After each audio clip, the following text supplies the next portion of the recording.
Amanginang saudara yang terkasih dalam Kristus Yesus, kita akan mendengarkan firman Tuhan untuk minggu ini dan tertulis di Kejadian 32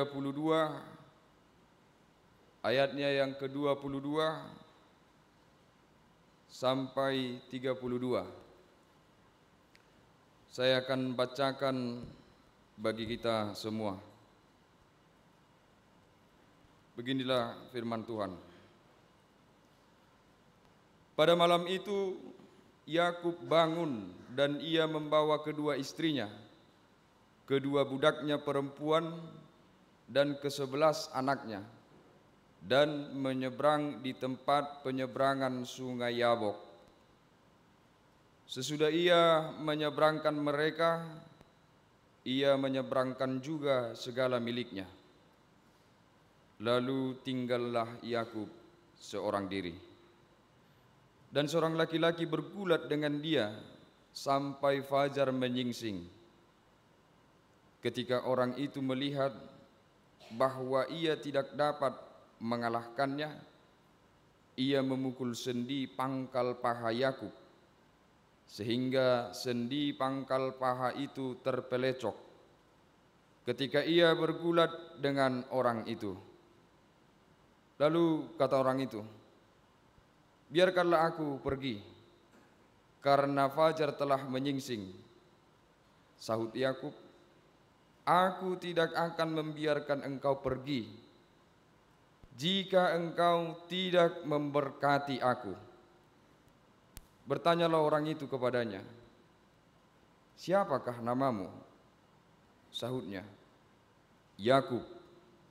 Lalu kata orang itu, "Namamu tidak akan lagi disebut Yakub, tetapi Israel, sebab engkau telah bergumul melawan Allah dan manusia, dan engkau menang." Bertanyalah Yakub, "Katakanlah juga namamu." Tetapi sahutnya, "Mengapa engkau menanyakan namaku?" Lalu diberkatinyalah Yakub di situ.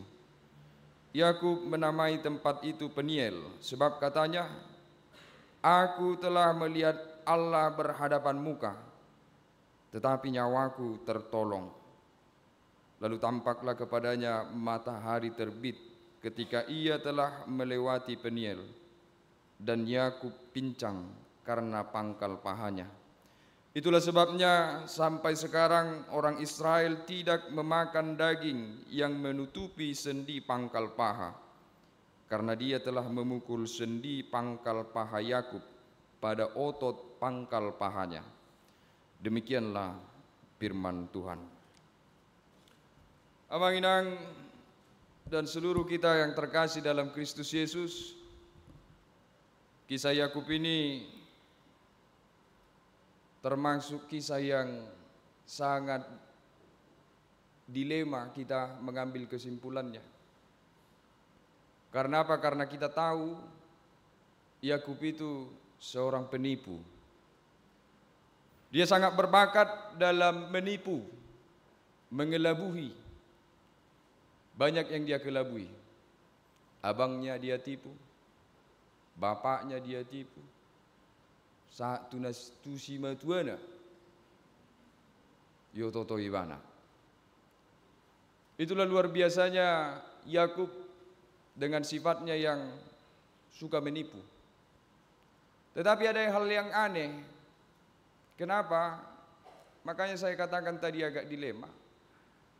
Yakub seorang penipu ini, kalau kita baca Alkitab, antara saudara kembarnya atau kakaknya yaitu Esau, seakan-akan Yakub yang suka menipu ini mendapat perhatian lebih dari Allah.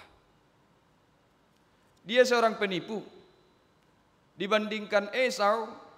Sebenarnya secara penglihatan kita, Esau itu lebih baik. Dia bukan seorang penipu. Tetapi dari cerita Alkitab, Allah terlalu memperhatikan Yakub lebih daripada Esau. Padahal Yakub seorang penipu. Sehingga lihatlah amang inang bagaimana seorang penipu mendapat berkat dari Tuhan. Itu agak aneh. Seorang penipu mendapat berkat dari Tuhan. Seorang penipu mendapat kasih karunia dari Tuhan. Dan itulah kehidupan Yakub.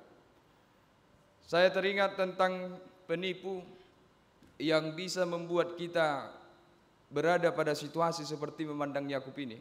Saya pernah dengar sebuah cerita dari seorang pendeta. Tapi saya lupa apakah ini kisah nyata atau tidak. Tetapi dia bercerita begini tentang dirinya pernah ditipu. Pendeta ini ditipu. Kalau kita ditipu pastilah kita geram. Pasti geram. Tetapi pendeta ini ketika dia tahu dia ditipu, dia bingung menentukan sikapnya. Mau geram atau bagaimana? Ada jemaatnya, seorang ibu yang sudah tua. Dia baru diberkati Tuhan dengan satu orang cucu. Tentu hal yang luar biasa gembiranya ketika kita mendapat seorang cucu. Di Habatakop pesongoni. Luar biasa do las ni rohani alak Batak molo seorang pahupuna apalagi pahupu na parjului. Luar biasa las ni rohana. Tetapi amang inang dang leleng itor marsahi pahupunon. Sakit. Mungkin baru umur 1 bulan. Sudah mengalami sakit. Semua sudah dibuat opungnya ini supaya pahopunya ini sehat. Biasa kalau orang dulu semua bulung-bulung dibuat, mungkin demam atau bagaimana, dia berusaha mengobati pahopunya ini. Itu kejadian malam minggu. Cerita ini, pahopunya ini sakit parah. Dan pada malam minggu itu juga pahopunya ini tidak tertolong, mati pada hari Sabtu. Tapi anehnya pahopunya ini membawa pahopunya ini ke gereja pada hari Minggu. Tidak ada yang tahu satu kampung itu tentang pahopunya ini yang sudah meninggal. Dia bawa ke gereja pada hari Minggu. Kenapa dia bawa ke gereja? Karena pada saat itu kebetulan ada Padidion Nabadia. Dia ingin pahopunya ini masuk ke dalam baptisan kudus. Dia bawa ke gereja pada hari Minggu itu. Biasa pendeta panggil satu-satu. Walau najolo boy dope opung nama buat terdiri. Angkoson nari dang boy kecuali dalam kondisi tertentu dia sudah yatim piatu. Tetapi dulu masih boleh. Kemudian opungnya ini masuk gilirannya. Pendeta ini sudah agak curiga. Ini kok tidak nangis ini anak ini. Biasanya kalau anak-anak mau dididik, apalagi umur-umur baru 2 bulan, 3 bulan itu pasti akan menangis. Dia pegang ini kok dingin ini. Tapi pendeta tidak punya banyak waktu untuk memperjelas situasi itu. Dia baptis itu. Cucunya itu, cucu ibu itu. Tapi karena saking penasarannya pendeta ini, kebetulan opungnya ini huhut tumat tangis, membawa pahopunya yang sudah meninggal ini ke pembaptisan kudus. Ada perasaan curiga dalam diri seorang pendeta itu. Tetapi dia sudah membaptis. Pulang dari gereja, dia jumpai inang itu. Sampai di rumah ternyata sudah banyak orang. Bah, pendeta itu langsung mengambil kesimpulan, sian naking pengamodi alai dangi pabotohon opung nei. Dari tadi sebenarnya anak itu sudah mati. Tetapi opungnya itu menyembunyikannya. Pendeta itu merasa tertipu. Dia pengen marah. Tetapi dia pikirkan sekali lagi. Tapi opungnya ini begitu kuat keinginannya untuk memasukkan pehoponya ke dalam baptisan kudus. Dia lihat itu sebagai sesuatu poin penilaian yang lain. Betul, si opung itu sudah menipu, tetapi ada hal yang lain di dalam dirinya yang harus dilihat juga. Sehingga pendeta itu bingung sendiri, mau menghukum si opung ini, mau marah kepada si opung ini, atau mau memakluminya. Bergumul sendirilah pendeta itu. Daku boto saat sonari dipergumul honibana depe. Itulah kedilemaan itu, Amang Inang. Terkadang memang kita tidak bisa melihat seseorang manusia itu dari satu sisi. Kita tidak bisa menentukan seseorang itu hanya dari satu titik. Dalam diri kita masing-masing banyak sisi yang harus dilihat. Mungkin pada satu titik kita terlihat hitam, tapi di titik-titik lain mungkin tidak hitam. Mungkin dari satu sisi kita melakukan kesalahan, tapi di sisi lain ada hal-hal yang benar juga yang bisa kita lihat dari kehidupan seseorang itu. Sehingga itu juga menurut pikiran saya yang harus kita lihat dari Yakub. Sebenarnya Alkitab membuat cerita yang agak dilema seperti ini tentang Yakub, juga mau menunjukkan sisi lain dari hidup Yakub. Dia penipu, benar, dia seorang penipu. Tapi kita lihat apa yang ditipu Yakub. Yakub itu pertama kali menipu Esau tentang apa? Hak kesulungan. Yakub tahu hak kesulungan itu sesuatu yang paling penting dari segala-galanya. Yakub tahu hak kesulungan itu paling berharga dimiliki oleh seorang anak, lebih dari segala-galanya, termasuk lebih dari kacang merah yang dia punya. Tetapi Esau punya pandangan lain. Esau menganggap hak kesulungan itu untuk apa? Tohnya aku mau mati kok, mending aku makan kacang merah, kenyang aku. Untuk apa hak kesulungan? Lah, tapi pandangan Yakub beda. Dia menganggap hak kesulungan itu sebagai sesuatu yang sakral yang harus dia miliki. Tetapi situasi tidak memungkinkannya memiliki itu karena dia anak kedua. Dia bodoh-bodohi abangnya. Ini kacang merah samamu, tapi sama aku hak kesulungan. Dia ambil itu. Benar dia menipu, tapi pandangannya benar. Menganggap sesuatu yang sakral itu sebagai sesuatu yang paling berharga di hidupnya. Yang kedua, kita lihat siapa yang ditipunya. Bapaknya. Dia tahu bapaknya akan memberi berkat kepada Esau. Oh, enggak bisa ini. Berkat itu sesuatu yang penting. Berkat itu sesuatu yang sakral. Berkat itu segala-galanya bagi Yakub. Dia menipu. Dia menyamar. Dia kasih dirinya untuk diberkati oleh Ishak. Benar dia menipu, tapi cara pandangnya memandang berkat itu, dia miliki pandangan yang benar. Esau mungkin karena dia sudah merasa atau ya sudahlah itu berkat itu milikku, dia tidak terlalu antusias untuk itu, sehingga dia bisa kecolongan oleh Yakub. Luar biasa cara Yakub memandang sesuatu itu positif.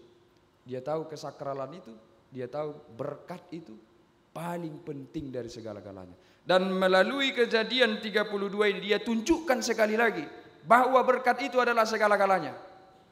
mau pangkal pahanya patah, mau dia sudah berlelah-lelah bergulat dengan manusia yang diterangkan, dengan Allah yang diterangkan di dalam Kejadian 32 ini. Dia tidak peduli, dia menahan rasa sakit patah pangkal pahanya. Karena apa? Karena dia tahu berkat ini segala-galanya. Mau pangkal pahaku patah sekalipun, takkan kulepaskan kau sebelum kau memberkati aku. Itu pikiran, pandangan yang luar biasa.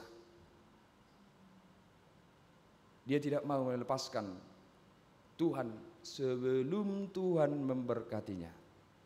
Bahkan sakit dia tanggung. Berkati dulu aku, berkati dulu aku, baru kita selesaikan pergulatan ini. Akhirnya Tuhan memberkatinya. Mulai sekarang kau menjadi Israel. Dia lepaskan Tuhan.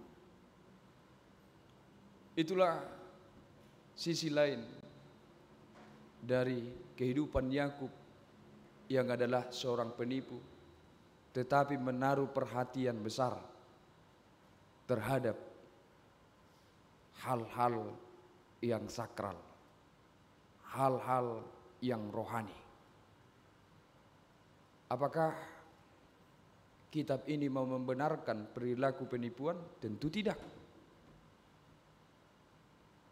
Tentu Tuhan tidak membenarkan tindakan penipuan. Buktinya apa? Buktinya Yakub menuai apa yang dia tabur.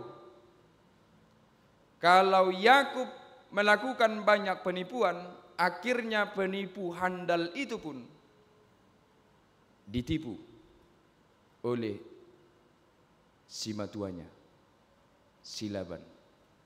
Tuhan adil. Tuhan itu adil. Dan si Laban nalak kita teh. Si Laban mertuanya Yakub menipu Yakub, yang harusnya Yakub mendapat upah sekian, tetapi dia tipu tidak sekian. Yang harusnya Yakub bekerja sekian tahun, tetapi dia tipu tidak sekian tahun. Artinya apa? Kejahatan Yakub harus dibayarkannya. Penipuan Yakub harus dia tabur juga. Jadi firman Tuhan tidak membenarkan penipuan itu sendiri, kejahatan. Dan kejahatan itu pasti akan kembali kepada pelakunya. Tetapi ada hal lain dalam diri Yakub. Dia memperhatikan kerajaan Allah lebih dari segalanya. Dia memperhatikan berkat Allah lebih dari segalanya. Jangan-jangan kalau kita tidak terlalu mementingkan itu. Jangan-jangan kita akan berkata, untuk apa berkat? Allah, udahlah berkat-berkat, apa itu berkat? Untuk apa itu berkat dari orang tua? Udahlah. Yang penting belajar mampu sebaik mungkin, yang penting bekerja sebaik mungkin, kita akan sukses. Gak perlu itu berkat-berkat. Untuk apa gereja? Untuk apa firman Tuhan? Tidak penting itu zaman sekarang ini. Kuasai teknologi, jalin relasi, maka semua akan kita dapatkan. Gak usahlah firman-firman Tuhan, gak usahlah ibadah-ibadah, gak usahlah gereja-gereja. Untuk apa itu semua? Mungkin cara pandang kita, karena sudah saking rasionalnya, mungkin seperti itu. Tetapi hari ini kita melalui kehidupan Yakub, Yakub yang adalah seorang yang jahat, seorang penipu, tetapi dia menjadikan pandangan rohani itu adalah segala-galanya.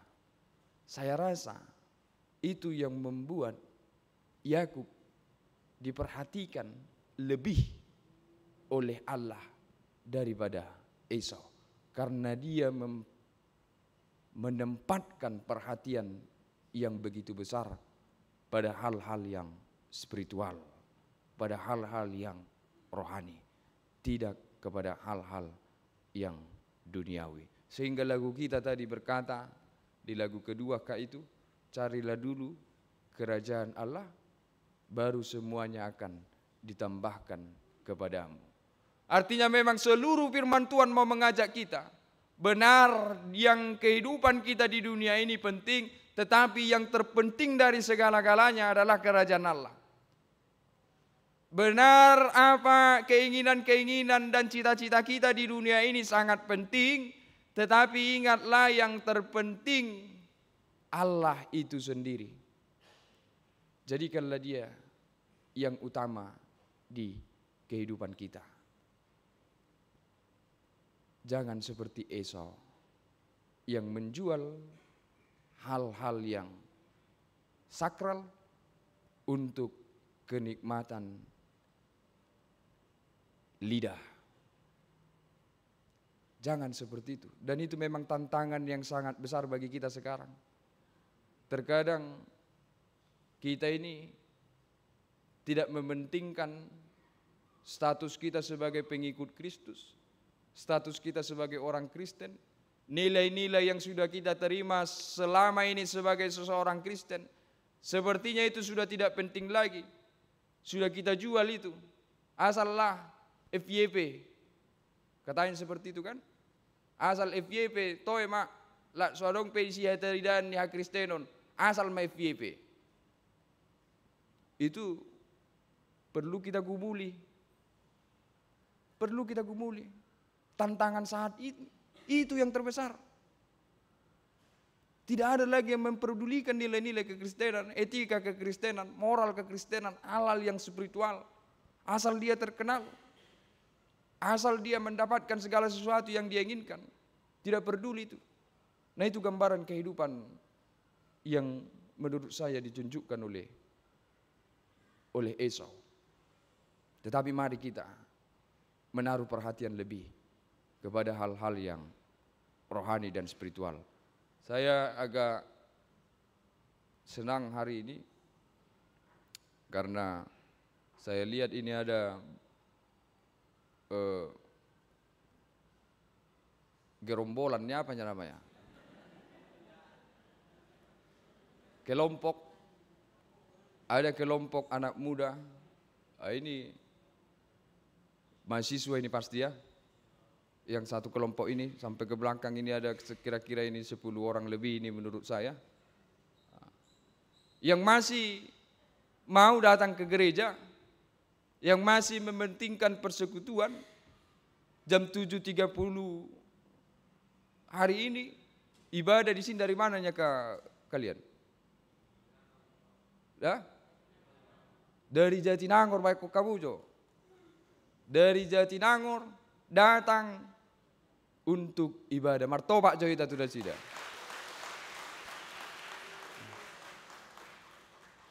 Tapi memang untuk ibadah kan? Iya. Atau ada kian rencana kalian yang lain yang lebih penting dari sini? Tidak. Ini yang lebih penting. Bagus. Tuhan memberkati kalian. Karena memang seperti itu amanginang. Tuhan tidak pernah ingkar dengan janjinya. Kalau Tuhan katakan siapa yang telah mencari kerajaan Allah dia akan menemukan dan mendapatkan segalanya. Itu juga yang dia berikan kepada Yakub. Karena Yakub mementingkan kerajaan Allah. Karena Yakub mementingkan berkat Allah. Maka lihatlah Yakub menjadi orang pertama di mana sebuah bangsa besar janji Allah kepada Abraham diwujud nyatakan. Dia menjadi Israel. Kamu tidak lagi menjadi Yakub, tetapi hari ini kamu adalah Israel. Dan akhirnya kehidupan Yakub menjadi berkat bagi seluruh dunia melalui 12 keturunannya sampai kepada Yesus yang dijanjikan dari keturunan Yehuda anak Yakub. Yesus yang terbesar yang dijanjikan betul-betul dari keturunan Yakub. Itulah janji Tuhan yang tidak pernah dia ingkari. Jadi bagaimanapun desakan kehidupan kita hari ini yang mau mengarahkan pandangan kita kepada hal-hal yang penting menurut kita di dunia ini. Tapi jangan sampai mengabaikan hubungan kita dengan Tuhan. Tapi jangan sampai mengabaikan betapa berharganya dan pentingnya Tuhan itu di hidup kita. Karena itu yang utama. Itu yang paling berharga di kehidupan kita. Kalau kita sudah mendapat itu, segalanya serasa sudah kita dapatkan. Lihat Yakub, kalau dulu dia menipu Laban si matuanya, kalau kita baca Alkitab, akhirnya Laban mengatakan apa? Hai Yakub, karena engkau, aku merasa terberkati. Hai Yakub, karena engkau, aku terberkati oleh Tuhan. Itulah kehidupan Yakub yang selama ini memelihara betapa berharganya berkat Tuhan dan hubungannya dengan Tuhan. Akhirnya hidupnya menjadi berkat. Bayak kok kamu jo si matua mu nama dok songoni tuamu. Dan luar biasa i. Habis si matua tulang hula-hula itu masuk-masuk. Alayon. Terbalik hula-hula nama dok. Naungi pasu-pasu de batado au alaniho. Itu kehidupan yang luar biasa. Di kita pantang seperti itu. Harus hula-hula. Nama masuk-masuk buruna. Hula-hula. Nama masuk-masuk helana. Tetapi ini Laban sendiri mengatakan, karena engkau aku telah diberkati Tuhan. Lihatlah, kehidupan ini akan menjadi berkat tanpa batas ketika hubungan dengan Tuhan selalu kita utamakan. Dan pada kita hari ini melalui Yakub berkat itu mengalir sampai kepada masa terakhir. Berkat itu akan selalu tetap, yaitu yang sudah dimateraikan melalui Yesus Kristus Tuhan kita. Itu berkat yang utama, itu adalah rasa syukur yang paling puncak di kehidupan kita. Yesus Kristus menjadi jalan perdamaian dengan kita kepada Allah. Dia itu yang dijanjikan kepada Yakub. Dan hari ini semua kita menerima itu. Jangan sampai itu terlepas. Jangan jual itu untuk biji kacang merah. Jangan jual iman kepada Yesus Kristus itu untuk apa? Untuk hal-hal yang tadi. Untuk hal-hal yang kita anggap penting bagi hidup kita. Tetapi jadilah seseorang seperti Yakub yang ketika dia sudah tahu ini yang terpenting, dia akan jaga terus sebetapa sakitnya pun hidup ini. Mau pangkal paha hancur, dia tetap pegang. Dan itu yang kita rasakan hari ini. Memegang iman kepada Kristus sulit. Memegang iman kepada Kristus penuh tantangan. Memegang iman kepada Kristus banyak kerugian, rasa sakit yang mungkin kita alami. Tetapi pada waktunya itu yang memenangkan kita seperti Tuhan memenangkan Yakub. Jadi jangan pernah, apalagi kita generasi-generasi yang masih muda. Saya itu sama mungkin nama generasinya seperti kalian. Yang ini. Yang dari ITB, Jatinangor. Kita itu masih sama. Saya juga alami itu bagaimana pandangan-pandangan di media sosial tentang iman, tentang Yesus. Bagaimana pandangan-pandangan orang sekitar tentang iman, tentang Yesus. Itu bisa membuat kita melemahkan diri kita memegang itu. Tanpa kita sadari kita tidak merasa itu lagi penting sebagai sesuatu yang perlu kita jaga dan miliki. Nah itu kuat dan gencar saat ini. Tetapi mari apapun yang kita hadapi, apapun yang kita alami, jaga keselamatanmu. Jangan pernah tinggalkan. Epistel tadi tentang seorang janda. Lihat seorang janda itu. Seorang janda itu kalau dibilang seorang janda dia tidak punya apa-apa. Dia lemah. Dia tidak berharga, dia termarginalkan. Tetapi lihat perihal keselamatan, dia ngotot. Perihal keselamatan, dia berjuang habis-habisan. Hakim, tolong aku, sekali dia tidak dengar. Hakim itu tidak dengar, siapa kau? Kau tidak berharga bagiku kok. Tapi dia tidak cukup sekali. 2 kali, 3 kali, 4 kali, akhirnya hakim itu pusing daripada pusing awi benon. Tuh mak, saya akan benarkan dia. Udahlah, pergi ke sana, benar. Kenapa? Kenapa dia tetap akhirnya mendapat keselamatannya? Karena dia tetap ngotot dan bertahan tentang keselamatan yang dia miliki. Saya harus selamat. Saya harus selamat. Saya akan jaga ini keselamatan saya. Apapun tantangannya, apapun yang saya akan hadapi, saya akan tetap menjaga keselamatan saya. Sepahit apapun hidup ini, serumit apapun hidup ini, Yesus Kristus Tuhanku yang paling berharga bagiku. Amin, martangnya kita.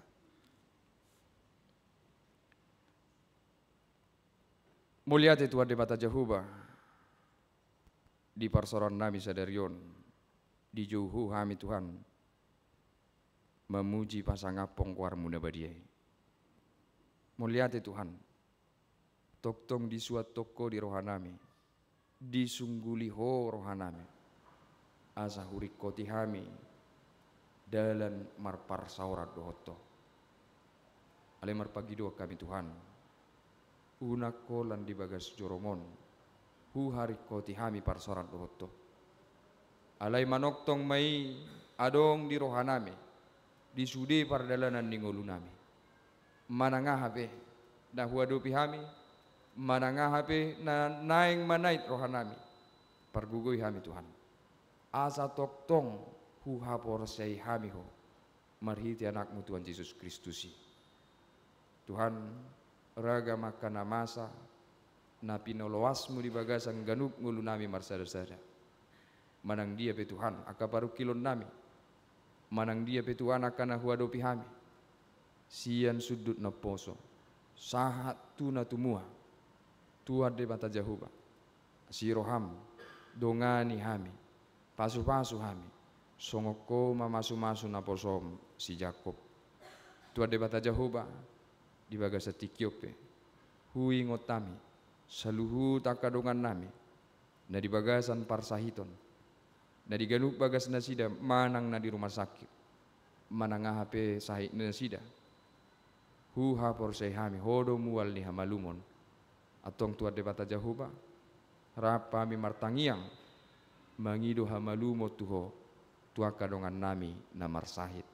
Daoni nasida saluhuna. Tua debata Jehovah. Songoni nang akapakiriman na dinggan di bagasar rohanami ganuk marsada-sada. Dia ipe Tuhan. Nahu hirim hami. Toktong tuho hupasata.